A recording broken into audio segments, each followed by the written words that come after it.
So the WWE Hall of Fame is now announcing their inductions. Do you know anybody who's been announced so far?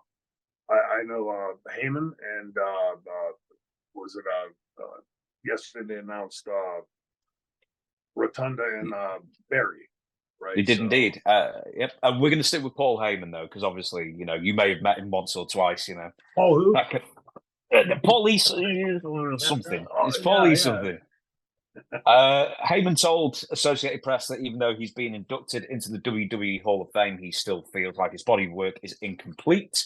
Here's the quotes. I consistently feel like I'm just getting started and I'm just figuring this out. To me, what is an incomplete body of work? Because there's still things I want to accomplish. I never felt comfortable accepting that is a reflection upon an entire career. He also talks about the legacy of ECW. Now, I know you're going to be somewhat biased, I guess, because you worked with Paul pretty much throughout, the ECW run.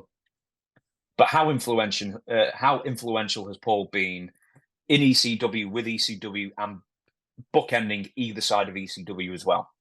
Astoundingly, he was the Booker of the 1990s.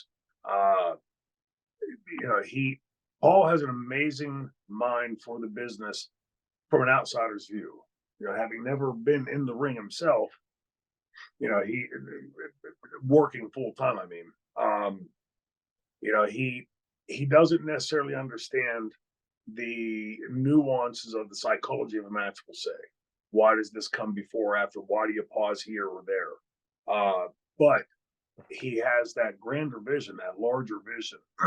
Where I think sometimes you get too bogged down in the wonkiness of things. The DPIs. If you're so focused on that, you're missing the bigger picture. And Paul had an amazing, of all the bookers that I've worked for, and I've worked for some great ones: Bill Watts, Dusty Rhodes, Ole Anderson, Paul Heyman. Paul Heyman takes a backseat to none of those guys. And I think in many ways, we talked earlier, sort of with a nice little bookend, talked about how those Dusty and Ole's sort of juxtaposition changed the industry. Paul came in and lobbed this missile into the industry at a time that it was veering to men in turkey outfits and dean outfits and this and that, just absurdities that he came in with at the time when everything was extreme, right? That's where all the advertising, everything in the 90s was extreme.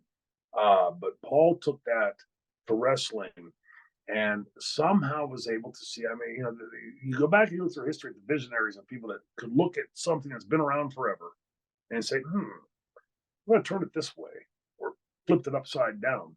Uh, all those years, somebody else could have done this and yet nobody did. But Paul was the exact right antidote at the exact right time in the industry when it had gone to cartoon land like that. And guys like me had aged out. I was not going to be at 17, 18, 19 years old going, hey, I can't wait to tune in and see who's in the chicken costume this week. It's just not what I was interested in. And suddenly, if I hadn't been in the industry, there's this young, completely atypical and improbable roster of talent in this little shitty bingo hall in Philadelphia, Pennsylvania. And somehow most of those guys were either unknowns or discards. Shane Douglas is an okay middle of the card guy. Raven, he's an okay middle of the card guy. He's good to get somebody else over. And all these other guys you never heard of: Pete Sinercha, Tommy Laughlin, Francine 48, Jim Fullington, James Watson. You go on down the line of Jerome. You go through this list of names on paper. If somebody came to you and said, hey, James, you want to invest $1 million in this? You'd go, who the hell are these people? Right. And yet they were, in the last quarter century, some of the most impactful players in the industry. That's Paul Heyman. I hope I've reached the age where I can sort of look at and see the yin and yang to everything, because everything in life is. Yes, there were ignominious times with Paul and inflammatory times with Paul where you wanted to choke him and everything else. And the way that ECW ended up, I've said it a million times and I'll continue to say it.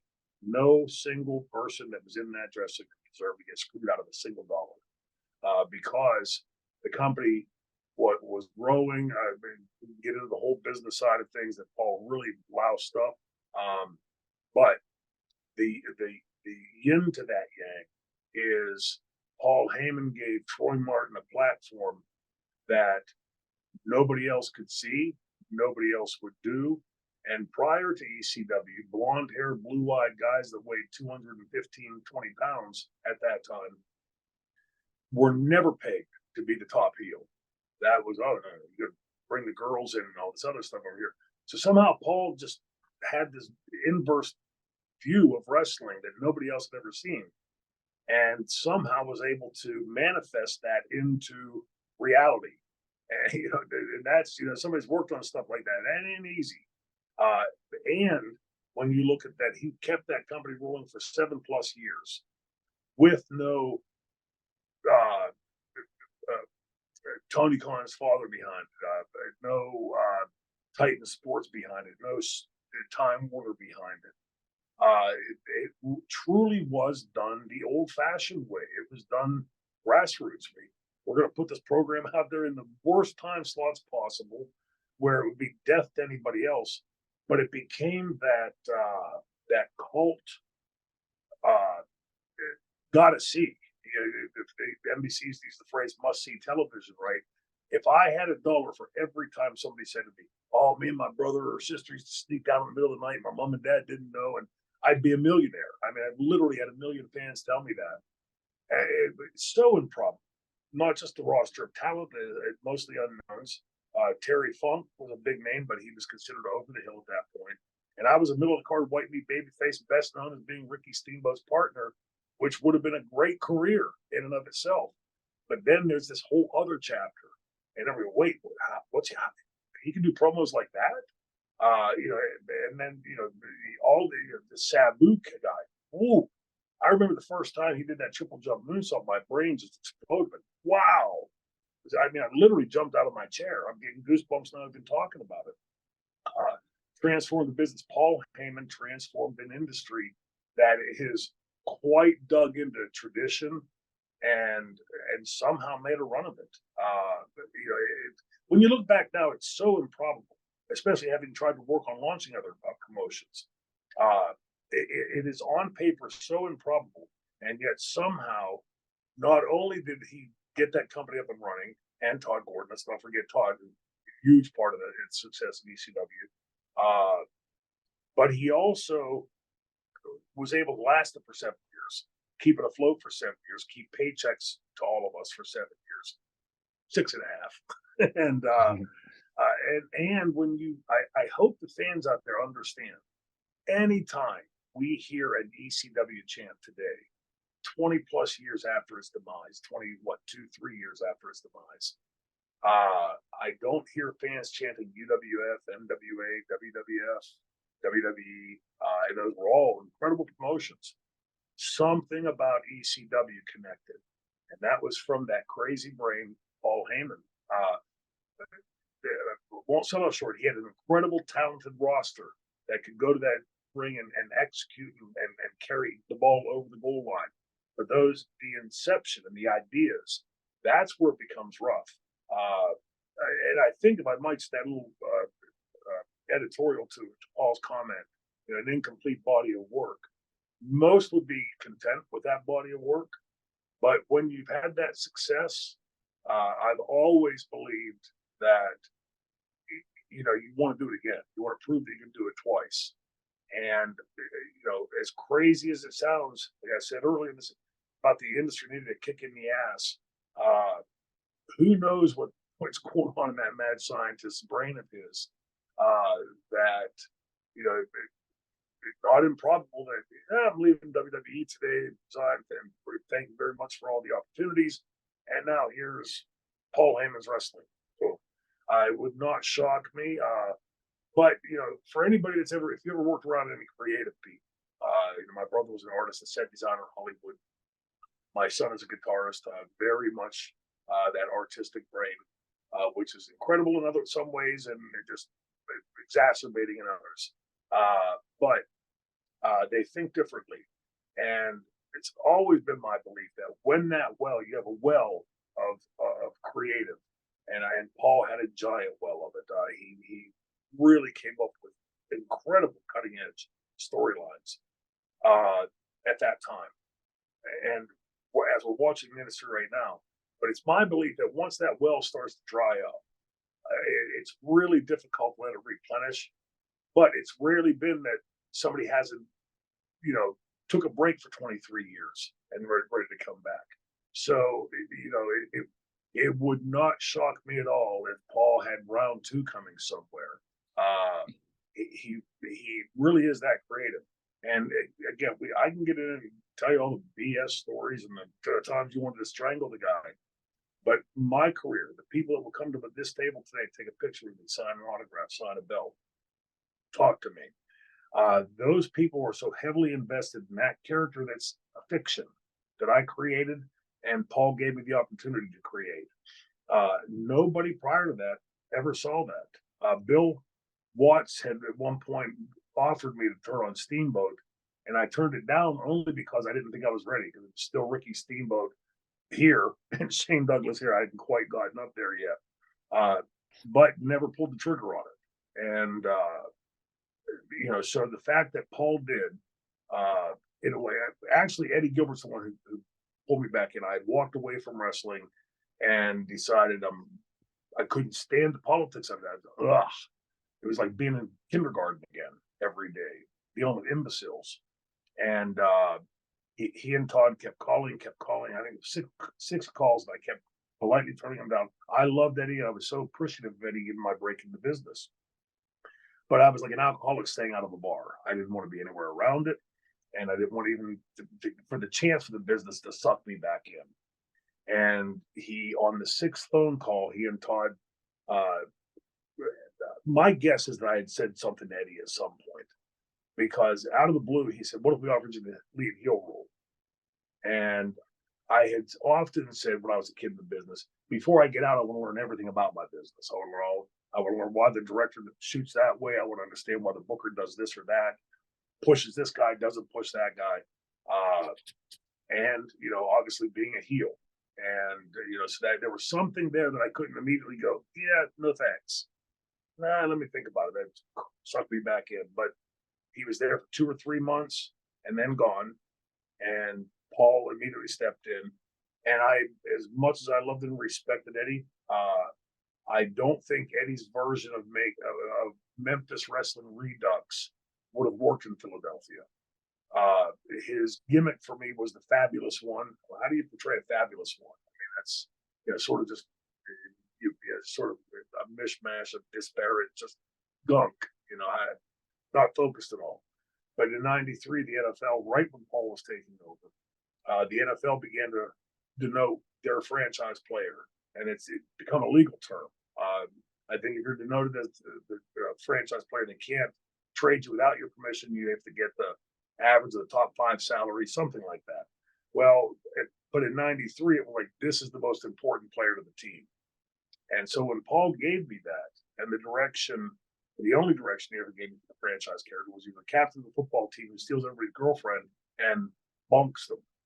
And I knew guys like that, and so for the first time in my career, where you have all this energy just sort of spewing out in all different directions, suddenly all of that came laser focused. Like I could pull all that thought into this and go down this lane. And almost 12 years in the business at that time, and had the Roma Steamboat at that time.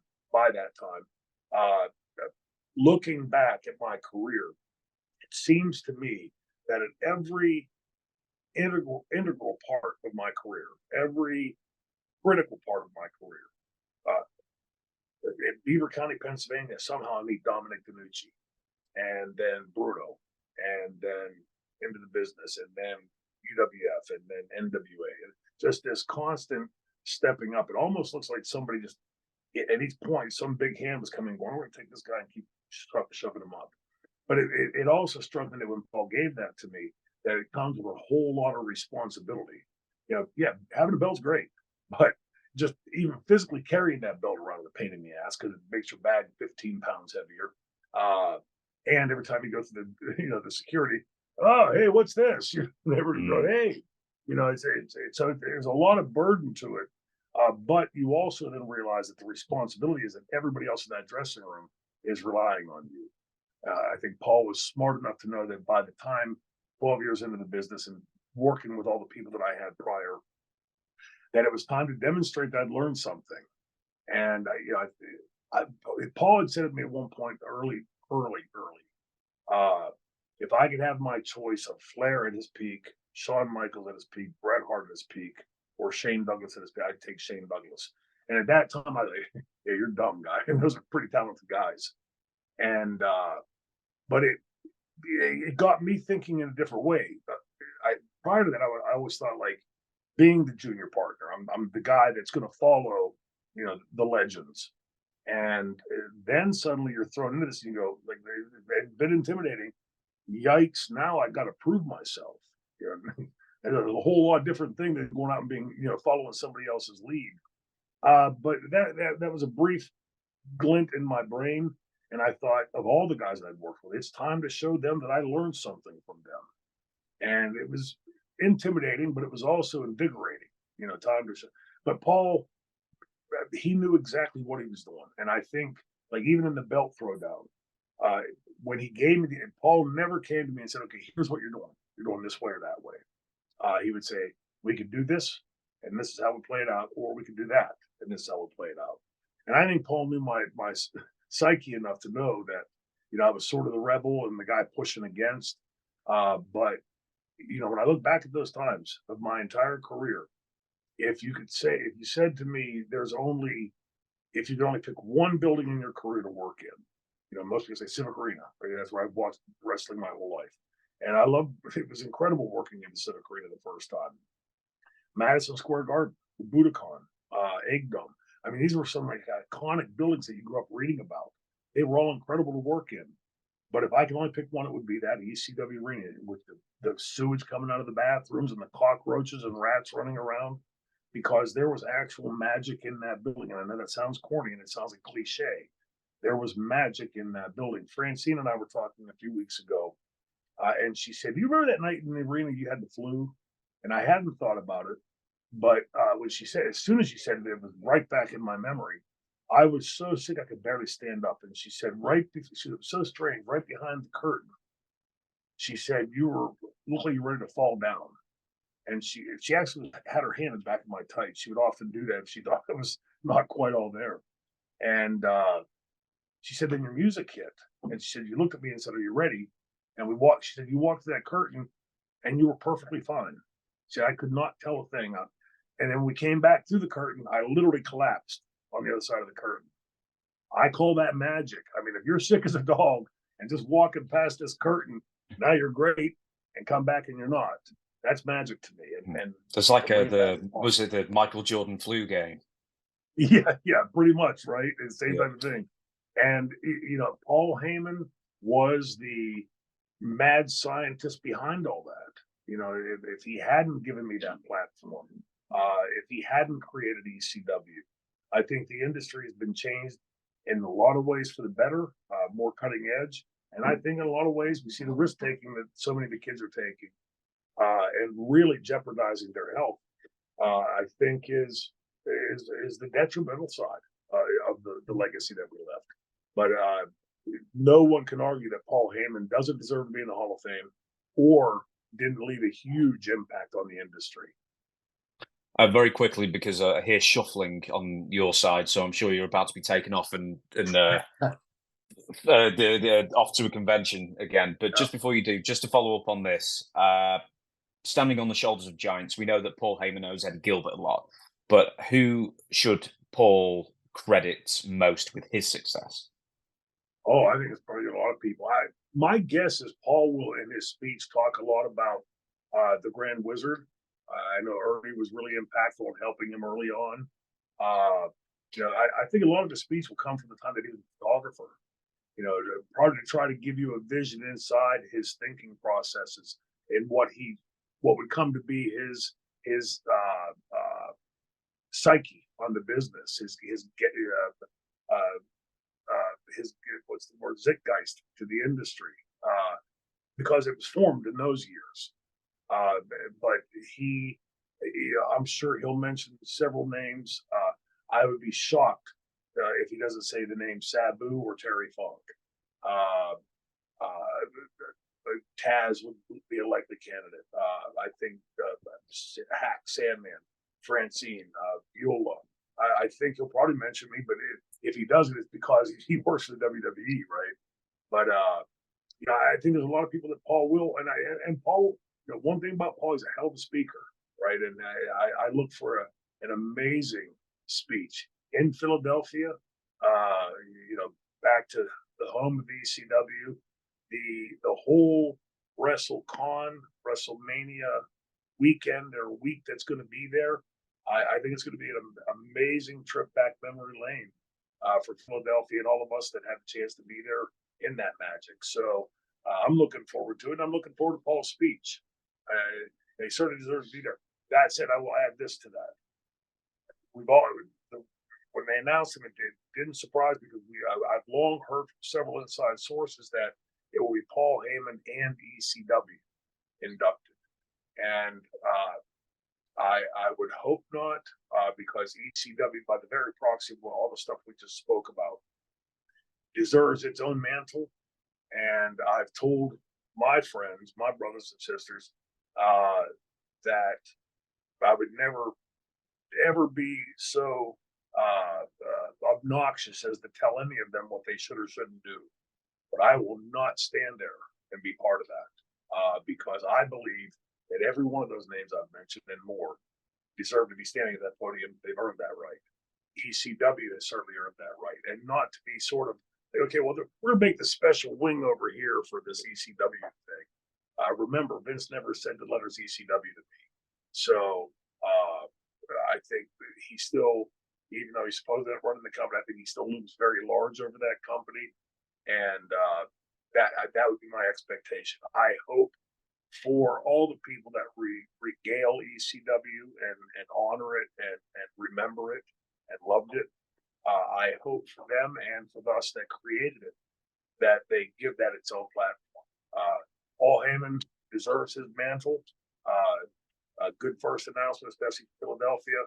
But ECW and everybody that was part of that deserves their own time on that stage.